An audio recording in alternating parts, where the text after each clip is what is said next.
உலகெங்கும் பரவி கிடக்கும் ஆன்மீக அன்பர்களே, ஜோதிட ஆர்வலர்களே, ஸ்ரீ குரு பகவான் யூடியூப் சேனலர்களே, அனைவருக்கும் இனிய காலை வணக்கம்.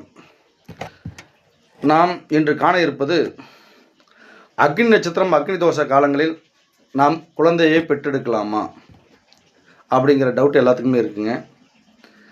அதே மாதிரி இதில் என்னன்னு கேட்டிங்கன்னா, இந்த வெப்பத்தால் பாதிக்கக்கூடிய சூழல் இருக்கிறதால தானே அதை நம்ம தள்ளி வைக்கிறாங்க அப்படின்னா உண்மைதான்.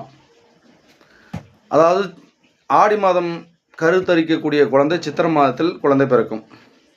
அப்போ அந்த நேரத்தில் அக்னி வெயில் காலங்கள் கண்டிப்பாக உருவாகக்கூடும்.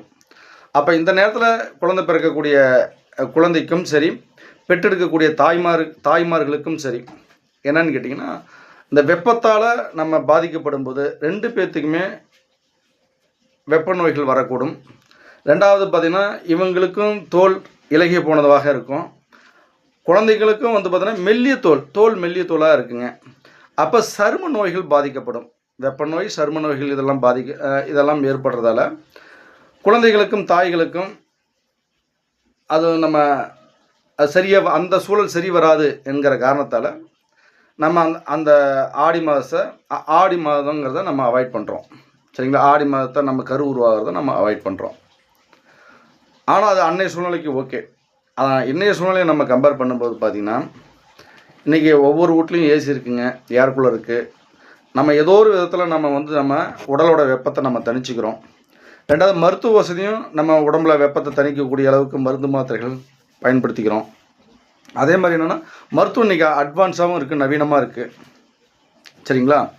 அதே போல் என்னென்னா, இந்த வெயில் காலத்தில் நம்மளை எப்படி வெயில் காலத்தில் வெப்பத்தை நம்ம தணிச்சிக்கக்கூடிய உணவு முறைகள், பழக்க வழக்கங்கள், அன்றைக்கி அந்த விழிப்புணர்வு கம்மி, இன்றைக்கி விழிப்புணர்வு அதிகம்.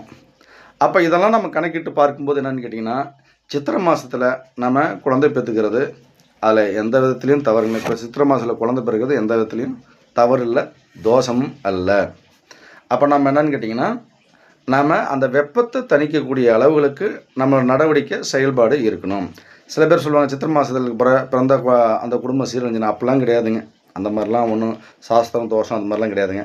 இது மாதிரி உடல் நோய் பாதிக்கக்கூடாதுங்கிற ஒரு அந்த யோசனையில் அது சொல்லப்பட்ட கருத்தே தான். அதே மாதிரி நமக்கு அந்த விழிப்புணர்வு, அதை பற்றி நமக்கு விழிப்புணர்வு இருக்கிறதால தாராளமாக நம்ம குழந்தை பெற்றெடுக்கலாம், எந்த தோஷமும் இல்லை. நண்பர்களே, உறவுகளே, இந்த மாதிரி நம்ம ஜோதிட ரீதியாகவும் சரி, ஆன்மீக ரீதியாகவும் சரி, நிறைய கருத்துக்களை சொல்ல போகிறோம். நீங்கள் தொடர்ந்து இந்த சேனலை பாருங்கள், லைக் பண்ணுங்கள், ஷேர் பண்ணுங்கள், சப்ஸ்கிரைப் பண்ணுங்கள். நன்றி, வணக்கம் உறவுகளே.